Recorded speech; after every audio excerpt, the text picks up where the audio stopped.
It's hard to believe it's the one-year anniversary of Trump's inauguration. We go live to media outlets around the globe.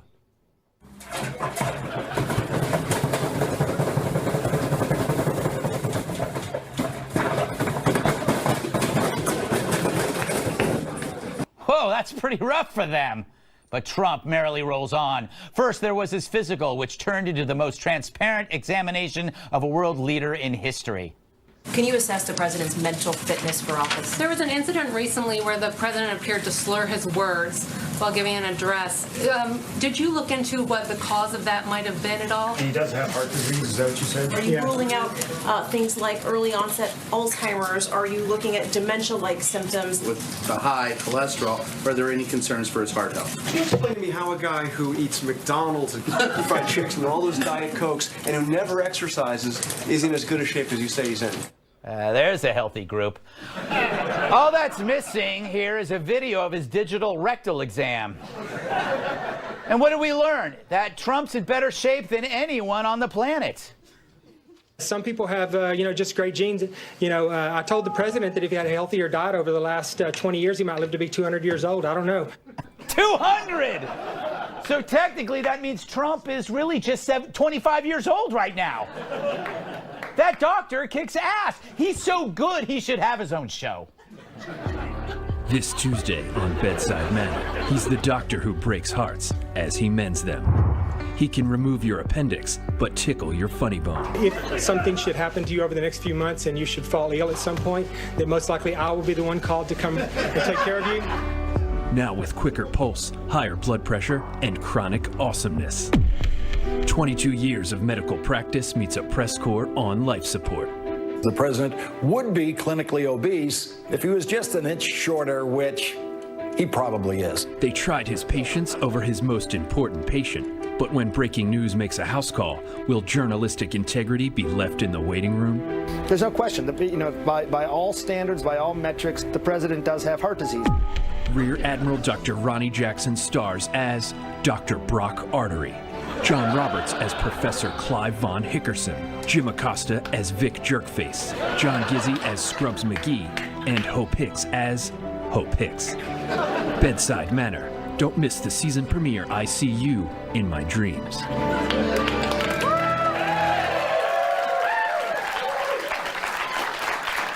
I give that 3 thumbs up. All right. But still, the good news wasn't enough for some. The president has heart disease. Those numbers qualify him for having heart disease, and it clearly needs a plan to try and prevent some sort of heart problem down the road. So wait, there's the lead. CNN finally admits Trump has a heart. Of course, all this good news only unnerved Beavis and Butthead.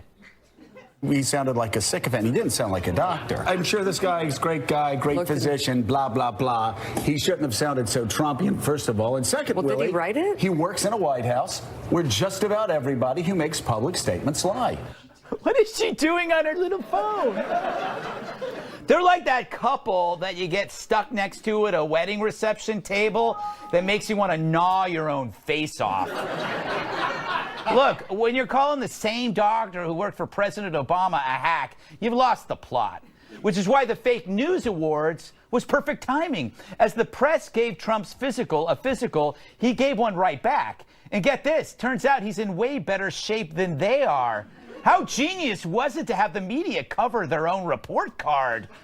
We break in with this breaking news. We suck. But speaking of report cards, how is Trump's after 1 year? Well, the economy's way up and ISIS is way down. If you stop there, I'll take it. But jobless claims are lowest since 1973. And I believe we have footage of your 401k since Trump took office.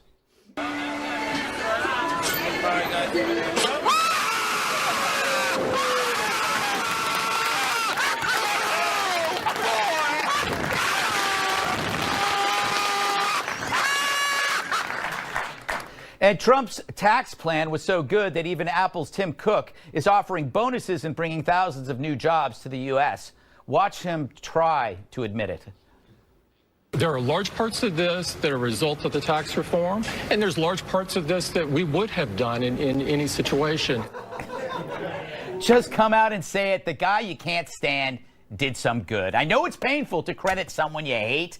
The media and tech companies, they're like children in high chairs, shaking their heads as Trump feeds them their vegetables.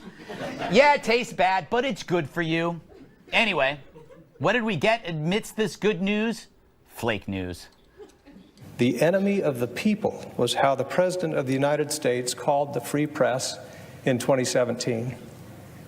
Mr. President, it is a testament to the condition of our democracy that our own president uses words infamously spoken by Joseph Stalin to describe his enemies. Very, very moving, but very false.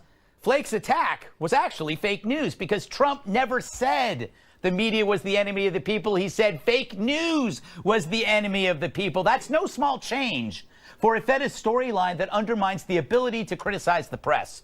Trump treats the media like flies buzzing around his ears, reminding them it's not the reporters who are important, but the people they report on. No wonder they're pissed.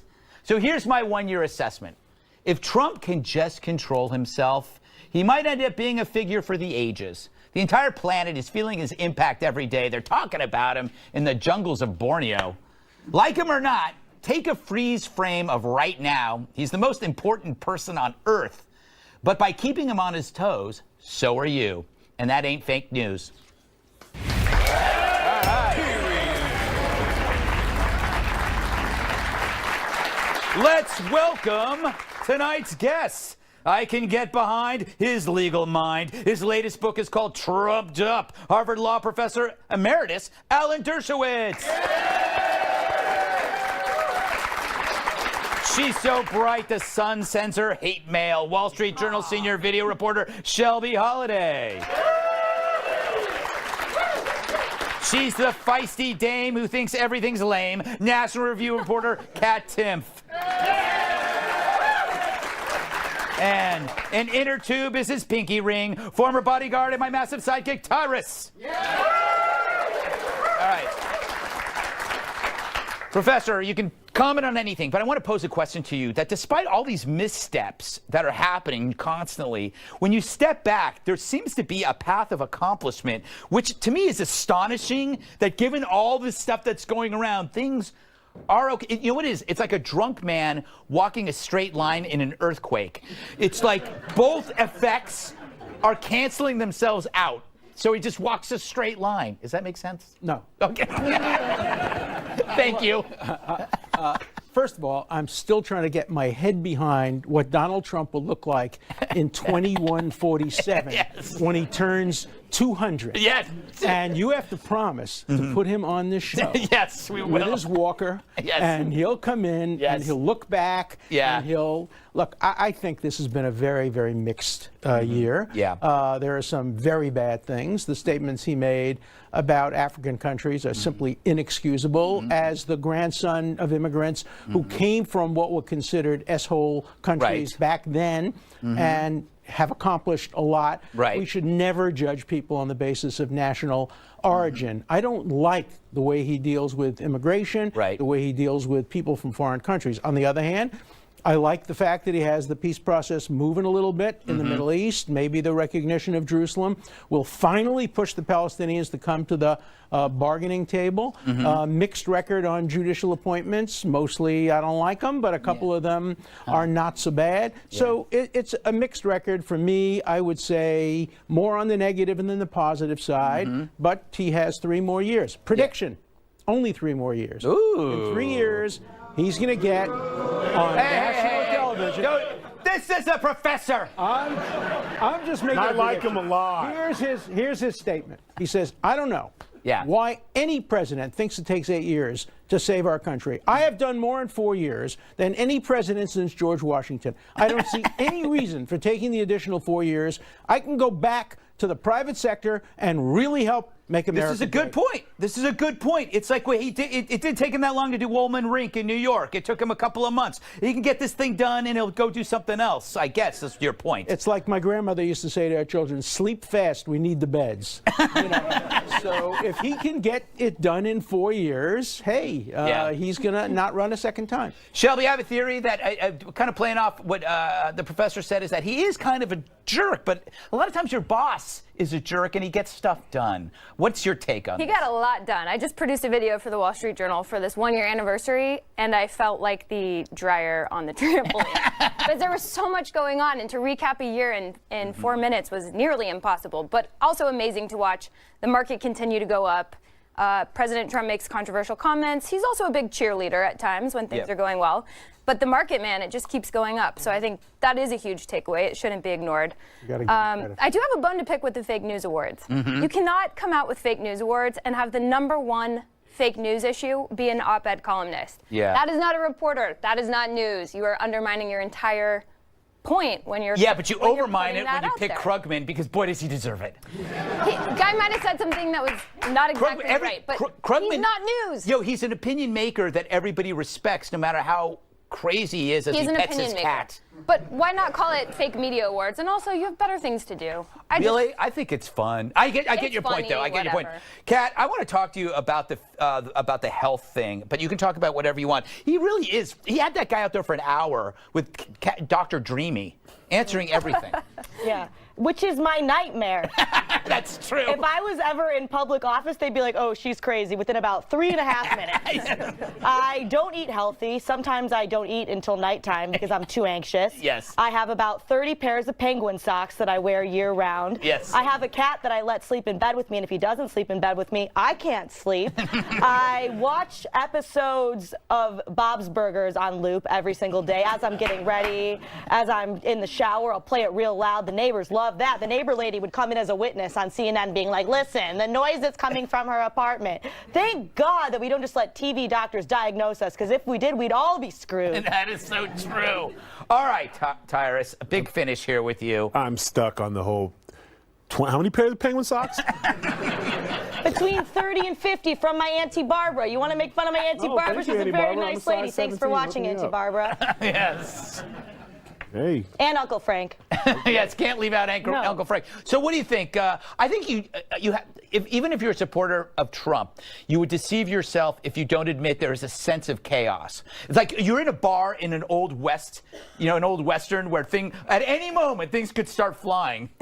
I think, well, yes and no. And just to go back to one thing, I actually was irked out my mind with all the coverage on his physical. He passed his physical. Yeah. And it wasn't good enough. So they kept looking for, well, how does he sit? Is he pronated? Does he look for anything? Like, does he have a hangnails or anything we can use to take against him? And the best part was, and I'll leave them nameless because I'm sure it's some kind of shaming, but these really, really chubby reporters at CNN who sit in chairs and tables, and when the camera angles turn, you see the little bellies because they work out, are talking about him, calling him obese. Yeah. That was hilarious. Like, everyone in America is damn near obese if you do it right. I mean, if you follow the scale, I should be in a walker on my 600-pound life, leaning for Big Macs. But I mean, it's amazing to me that the people that were talking about him, there was no mirror in CNN while you were running your mouth. Like, he's an older man. Of course, he's gonna have a little bends and ticks on his heart. He's supposed to. He's an old man, but he's fine. He passed the physical. Move on. You know, it's funny. I gotta wrap this up. I'm jealous that Trump can eat whatever he wants. I call this old school health. He's not personal trainer healthy that you see everywhere. Personal trainer healthy. They're muscular, but all they do is eat like strained kale. He's dock worker healthy, which is like he eats anything he wants, but could twist the head off a deer. Grumpy old man. Grumpy old man. The old man ate bacon and beer every day. It's funny, but it does reflect a very serious problem that we're trying to pathologize political differences. First, we try to criminalize That's your them. book. Now we're trying to pathologize them, but the Republicans did the same thing. When Hillary Clinton tripped, going into that car, people were diagnosing her. Look how sick she is. Yeah, it's She's true. not qualified to be president. We were right, though. From both sides. Let's cut that out of both sides. Let's get whoever gets elected, let him govern. It's a good point. It's a good point. It's fair point there. Up next, the Fire and Fury book will now be a TV movie. I hope I get to play Stormy Daniels. It was announced Michael Wolff's best-selling book, Fire and Fury, would be turned into a TV series. I'm not sure that's a good idea. Look, I've written books. I've done TV shows. TV exists to make books more interesting. How do you make Trump more interesting than Trump? How are they going to make a TV version that's more interesting than the real thing? The guy's a walking blockbuster. So good luck to them. But I don't think Fire and Fury is going to work on TV. I'm pitching a competing show called Fire and Furry. Here's a clip of the pilot episode. I piccoli crescono, ma le abitudini rimangono le stesse. Vero? Sempre le solite abitudini? Brutti vizi, eh? And they are delicious. Shelby, my theory is that you can't. How can you make what's really happening better without making it up? Yeah. I have no idea. And I was talking to a friend in the publishing world, and he said you never usually see nonfiction books become something funny or comical. You know, all I can picture in my head is Veep for some reason. Yeah. Just something totally bananas. And he said we just don't see that happening. It's a nonfiction book, but you never know. And I just think it's going to be hard to outdo whatever you're trying to do. You know, Alec Baldwin does Trump with a ream of writers, a team of writers, and Trump is funnier without that, Dershowitz, because he's real. Well, but you've adapted books into movies. Right. I mean, could you do this? Only on one condition: if you could get Trump to play himself. Yes. Then he could be a great star. Yeah, that's so true. And you know, think of the career he has ahead. Can you get him to follow the script? He'd be the worst actor. He'd be going, I don't like this. I don't like this. That didn't happen. Can you get Stormy Daniels to play herself? I want to do the hotel scene at least 3 times to get it right. Tyrus. Yo. I only bring the because I just got this article on My Affair with Donald. Do you think that should be part of this, even though it wasn't in the book? Why not? I mean, that's the only kind of sort of maybe true thing about the whole situation. So it's literally memoirs of an angry Bannon. Is the name of the book. I mean, it's the movie. So the movie's going to be him pouting in the office next to the big office while they have a meeting. Yeah, that's true. I'm going to tell. I mean, and what kills me about that whole thing is like he paid off a porn star for having an affair. Would have been better if she'd been a housewife of 5. Would that have been a better affair? I didn't look at it that way. Kunde Law lawyer has an affair with, well, that's fine. But just keeping it real, if I was looking for extracurricular, I would go to a pro who's not going to want to date or graduate or call me all the time. So I probably would go that route. I'm not saying I would. It's apprehensible. And I'm not saying he did either. But fellas, women, hear me now. If you're going to go out and date, go out and sneak around, you're going to sneak around with somebody who can come back home and ruin your life? Or you have a professional where you sign a disclosure and there's a medical test and everything's fine? If your tooth hurts, you go to the dentist? You know what? It's such a good point. Like, if you're a golfer, you're probably going to want to play with a professional golfer rather than like you got a toothache, go to the dentist. Yeah. But I think, the interesting part of the book that I don't even know what that means. The interesting part of the book they actually could make a decent TV series out of is the 3 groups in the White House. Yeah. The Bannon group. Yes. The Ivanka and Jared group. And the Republican group. That was an actual insightful part of the book. She was her own group. She was her own group because nobody liked her. That might be the most fascinating part. We have no idea what she was doing. No, neither did she. Maybe we would learn. She brought her friends over to check out the rooms. Kat, where do you see this going? Is this happening? Would you watch? I only under one condition, and I have the perfect person to play Trump. Can we get it on the screen, please? Alf. There we go, right? Yes. They have the same hair. They kind of look alike. They have the same scallywag attitude. Yes. And for the Fire and Fury book, we keep the part about eating cats. Oh, that's all of the problems in the White House is because Trump eats cats. I didn't know that about it. That's what Alf does? Yeah, he's chasing their little kitty around for most of the series. Get with it, Greg. I'm sorry. I think, this could only work if they did it real time like 24. So, how 24 was 24. They'd have to do it at night, and they'd have to replay the events of the day with actors. They'd have to do exactly the same day because real life is better than whatever they're going to offer. I will stick my face in a beehive and play Bannon. Yeah, there you go. Stick my head in a beehive? It's the only way you're going to accurately depict. I mean, this is amazing. He does have a lot of blushing going on. We got to go. It's still to come. A week ago, Hawaii told 1 million people they were all going to die, but now the story's already in the trash. We dig it up next.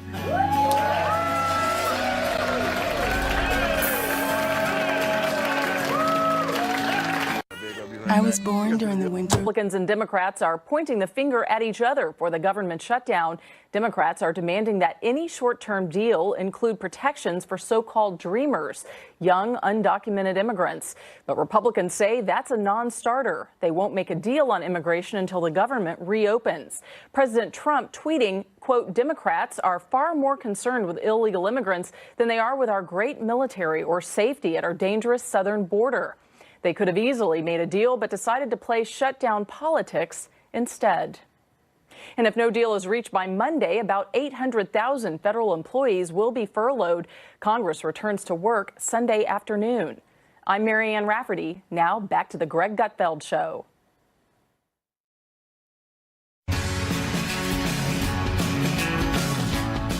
Contrary to the alarm, no one bought the farm. Remember that alert that went out in Hawaii? Everyone was told a ballistic missile was heading toward them. And they were put through 38 minutes of sheer hell. And then they were told it was a mistake. That only happened 7 days ago. But it's forgotten as if decades have passed.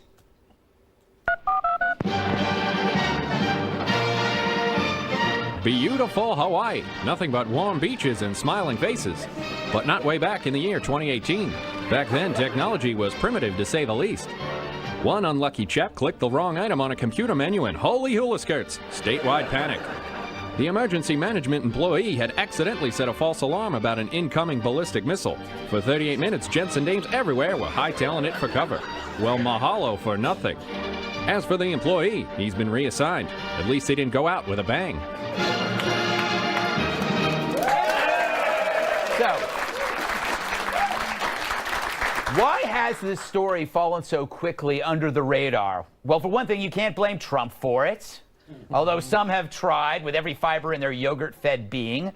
But if you can't tie Trump to it, it's not a story. So what if parents were putting their children down manholes and priests were absolving flocks of people of their sins and families were tearfully saying goodbye to each other? The president said a naughty word, and that's all that matters.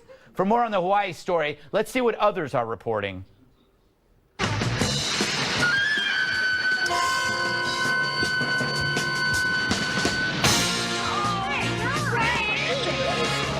is he? I don't know. I can't see him. It all goes back to the little tiki doll, doesn't it?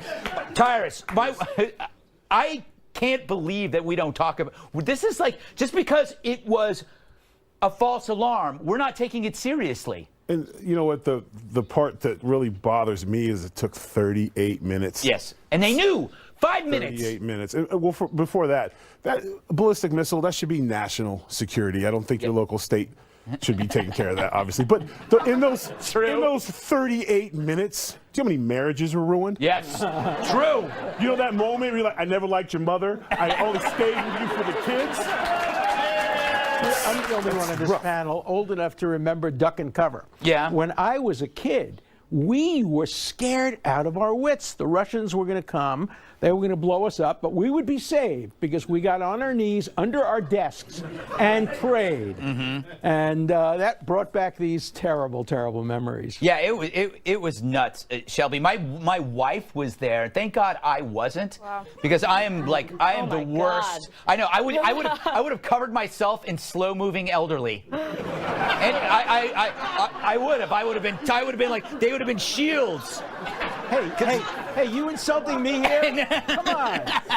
You've been the guy who had to apologize after the false alarm. Honey, dear, I didn't mean to kick you out of the refrigerator. I'm sorry. Yeah, it was like, I leave the family behind. Yep. No, I was going to look for help. Yeah. No, but you really can't imagine what it was like to be there. Right. And clearly this person had no business being near a button when we have heard so much about big, powerful buttons, and there are genuine fears that that button might be pushed. There are a few things that were really scary that came out of this news, though. The AP reported, according to a man who was contracted by DHS to study the wireless alert, it could take 30 minutes for other states to write and blast a message about a missile. That's Yeah. a problem we should probably fix. Right. And a nationwide system for mobile devices has never been tested. These are things that just seem so simple. I disagree. And the fear is that we've moved on so quickly from the news. Will they ever be fixed? We move quickly from everything. You think about the Vegas shooting. Like we act like that's like happened 10 years ago, and we still don't know what the hell happened. Kat, you said you disagree or what? I disagree. I don't think there should be any of these warnings at all. Really? Why? If you're gonna get missile bombed to death, what are you gonna do about it? Get a raincoat so you don't get wet? Gonna stock up on canned goods? You're never gonna get a chance to eat those canned goods. There's nothing you can do. Why not just let people live and then, 1 second you're not? Well, this is an interesting point. The best response I heard is the husband of my wife's friend. They were there for her birthday party, and he's Russian, and everybody's panicking. People are crying. His wife's crying, and he goes, "Go back to bed. If you wake up, all good." And you can't get better than that. No. You can't get better than That's that. a cool dude. The one thing I got to say, I love Hawaiian shirts, but it's weird when they're at a national security press conference when they're in Hawaii. Do you throw a tie over a Hawaiian shirt? I don't know. I mean, I don't get it. Anyway, I don't get it at a national security. I love Hawaiian shirts. I love them. Just not in a serious meeting. It's incredible. You can wear them anywhere. Anyway, coming up, North Korea's got Olympic fever. North and South are joining hands to win a few medals. Or die trying. Seriously, you lose, you die. That's next.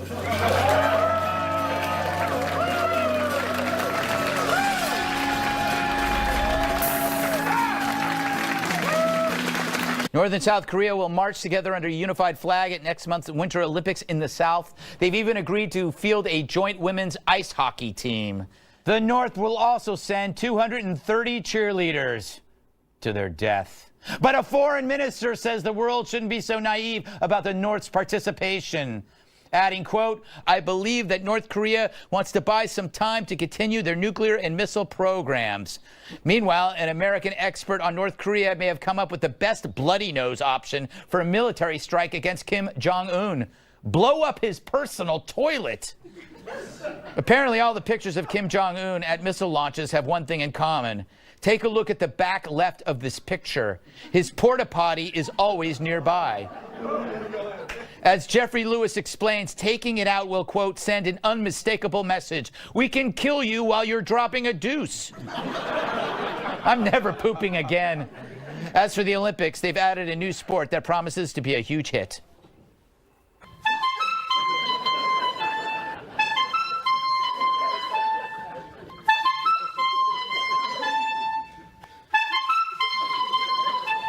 I'd say that blows, but that's too obvious.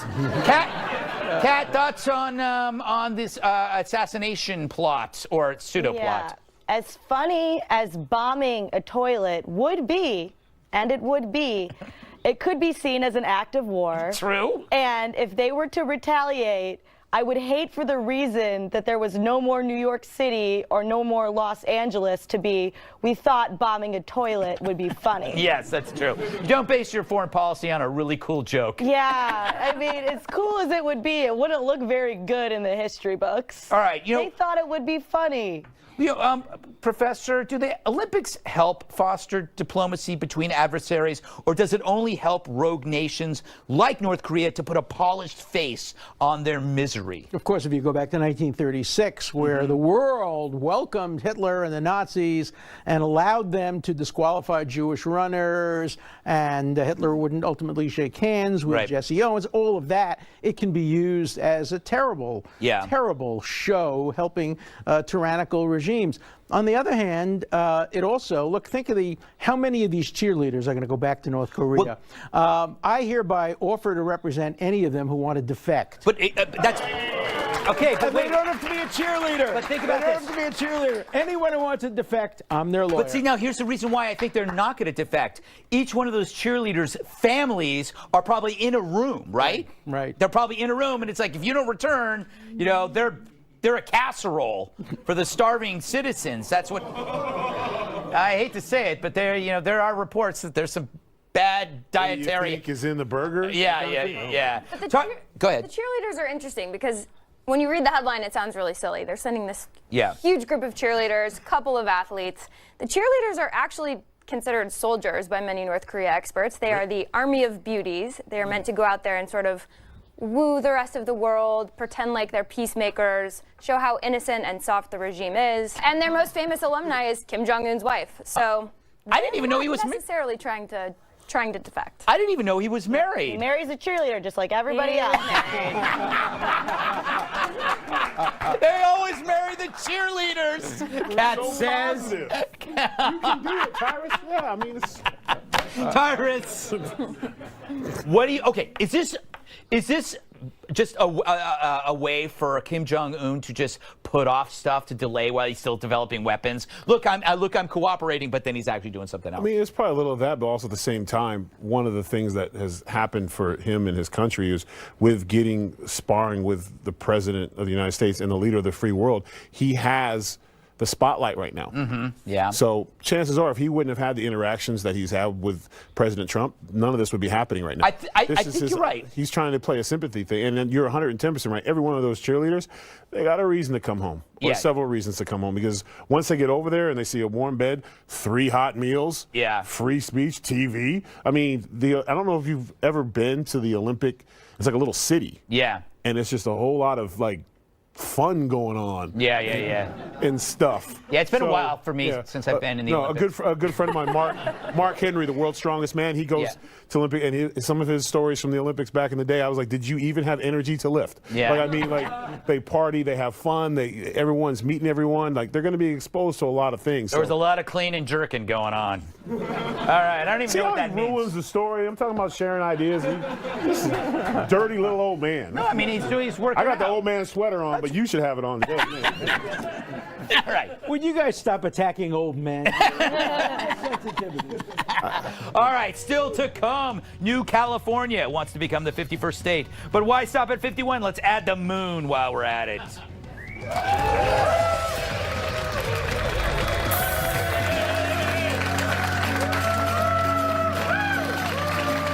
California movement, which seeks to create a new state by separating California's rural areas from its metropolitan coast. Its founders, it's really just 2 guys, cite overtaxation, regulation, and mono-party politics as the reason for the split, which are all good reasons for pulling out.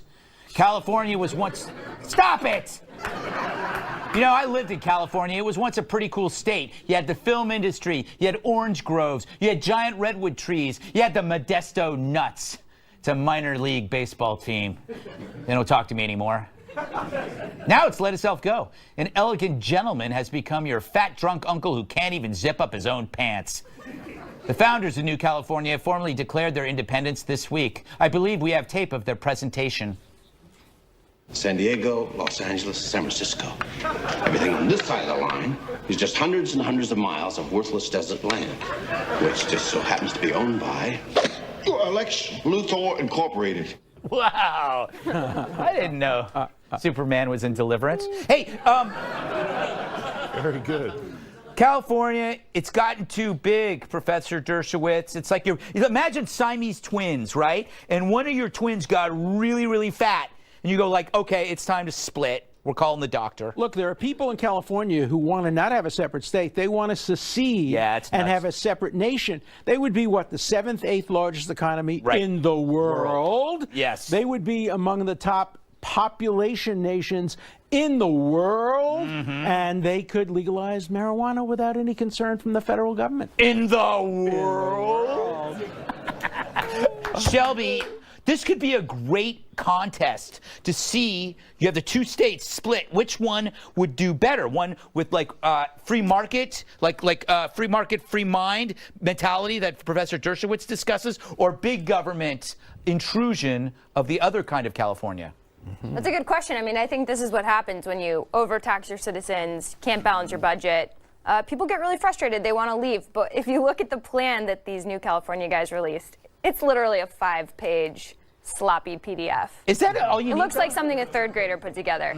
So I think they have a little ways to go in filling in the details and convincing people this is a good idea, but also all the wealth is on the coast. Yeah. So they would also have a bit of a reality check when they start realizing what their resources are.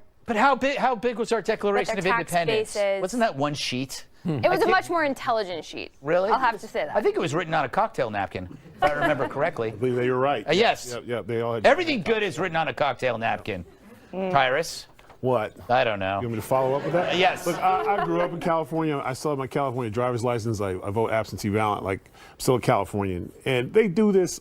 I grew up with this constantly. At one point, Northern California was pissed because Southern California was taking all their water, so they wanted to split and be Northern California, Southern California.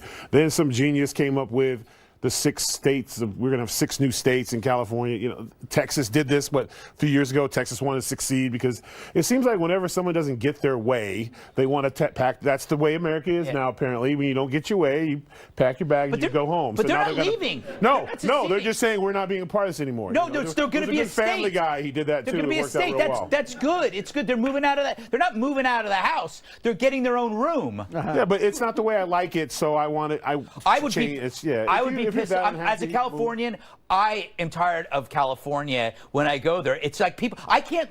I had to move out of California because I couldn't afford to live there. I couldn't afford to buy the house that I grew up in. But what did you do? I sold it for a lot of money. Called Greg, or did you move to New York? I moved. That's the thing about America. There's like 49 other choices. Yeah, you got to move. You're not going to get it. They're not going to split. I think It's not that's gonna the moral. Is you got to move, Kat. Yeah. You must move. Is that my question? Yes. No. You know, Virginia split off from Virginia. It became West Virginia, right? Maine and Massachusetts? Yes. Split. Dakota Fanning left North Dakota. It just blows my mind, like you said with the PDF, that there are actually people out there who are spending their time doing this. Really? Yeah, like You've their spent lives, time on worse things. 100%. And that's exactly my point. I was like, these people must have no psychological noise. They must have no social traumas to deal with. They must have other lives. Who gets and spends their free time thinking, you know what, I would like to make a PDF about creating my own state, and I'm going to do it. I think this probably the I like best these people. I agree. The best people. You should have them on the show and interview them. I will. You know what? You're right. You know, it's like the people who do C-Lab. Yeah, let's get to the bottom of this. Do C-Lab? It's much better than anything I do. And then when with you my ask free them one time. wrong question, they're going to form their own Greg Gutfeld show in the corner.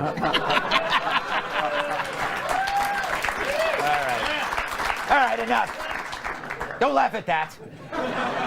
Final thoughts. If you leave now, I'll replace all of your relatives with exact replicas.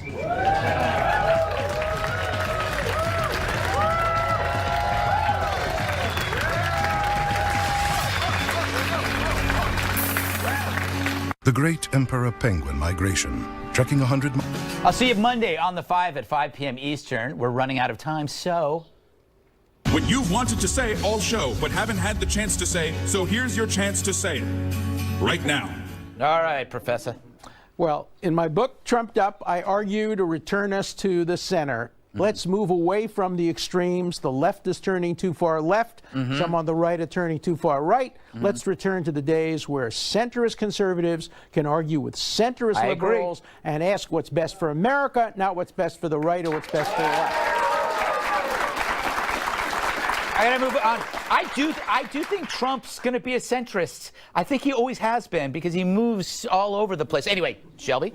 For my final thought, I think I'll go back to the beginning of the show. You said if Trump can control himself, Yes. he could be a great president. And I think that's a big key. And people don't really take it seriously. But after producing this big video of the year of Trump, I truly think if Trump can get his act together on Twitter, not say offensive things, not pick so many fights, we could have a great year. Yeah, Could I be a think so really too. good year. All right, Tyrus! Oh, man, I had a busy week. I got 2 movies getting ready to come out. Monster movie, Innuado, if you're into that. And if you want to laugh, me, Mike Epps, Russell Peters, and John Malkovich in SuperCon. And I made my return to Impact Wrestling last week where I put hands on EC3. You should probably check that out. So, Busy man. All right, last word to you, Kat. So I've been having kind of a rough time, had a rough day. Went home, though, and found out there was cat vomit all over my apartment. So I was like, at least I have a purpose in life. Yeah, that's good. Gotta clean that up. Oh, that's great. All right. Well. Cat vomit. Cat, that's the name of your show, Cat Vomit. Alan Dershowitz, Shelby Holiday, Cat Tip, Tyrus Studio Audience. I'm Greg Gutfeld. I love you, America.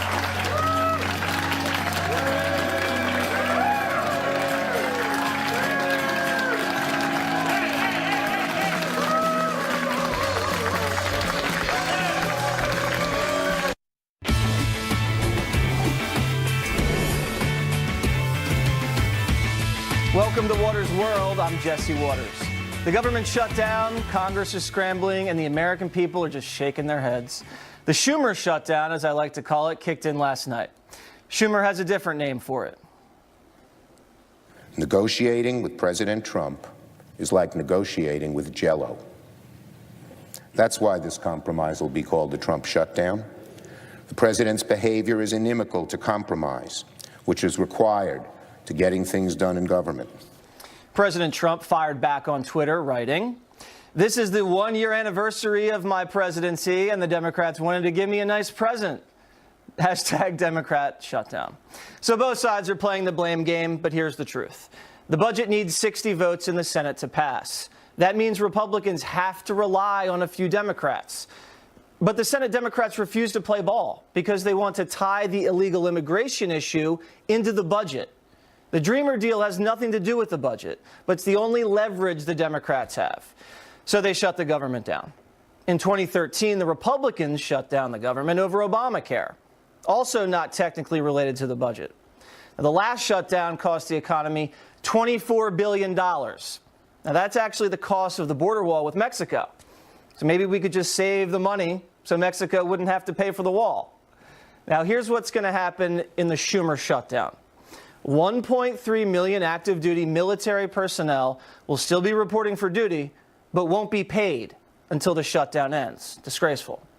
The National Zoo and 19 Smithsonian museums will be closed starting Monday. Sorry, no Panda Cam. About 87% of IRS workers face furloughs, so don't expect your tax refund anytime soon.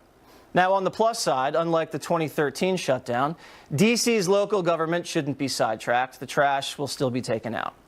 You will get your mail and your Social Security checks, and travel plans shouldn't be affected. Courts are going to be open, so you're still going to have to report for jury duty, but you're not going to get paid for your service.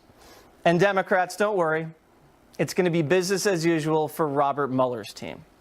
So the bottom line, Democrats are putting illegal aliens over U.S. citizens once again. My idea, if the military is not getting paid during the shutdown, neither should Congress. Joining me now to respond, former White House Communications Director Anthony Scaramucci. So on a communications level, who's winning this thing? I mean, the Republicans always get blamed for this stuff.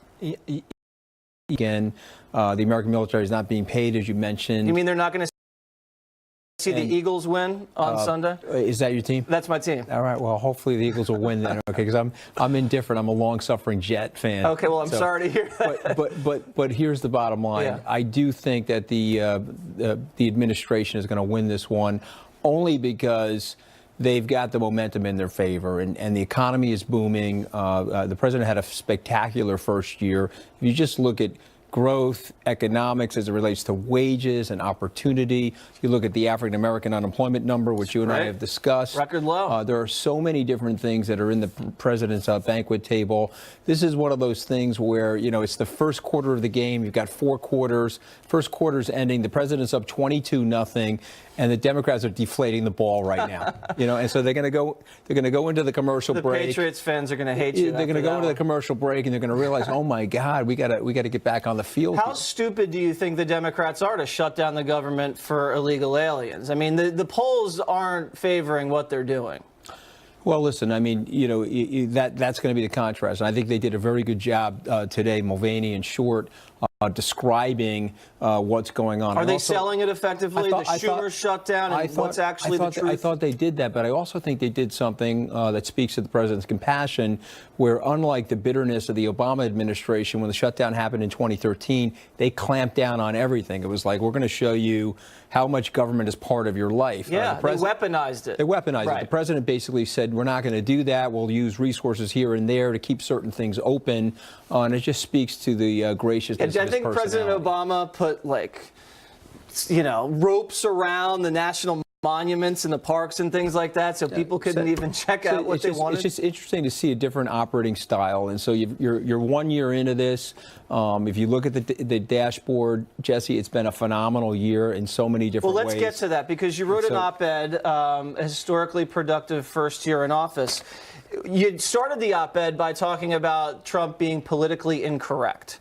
And that's why people wanted him, because he was a politically incorrect businessman that was just going to throw out the garbage in Washington and drain the swamp.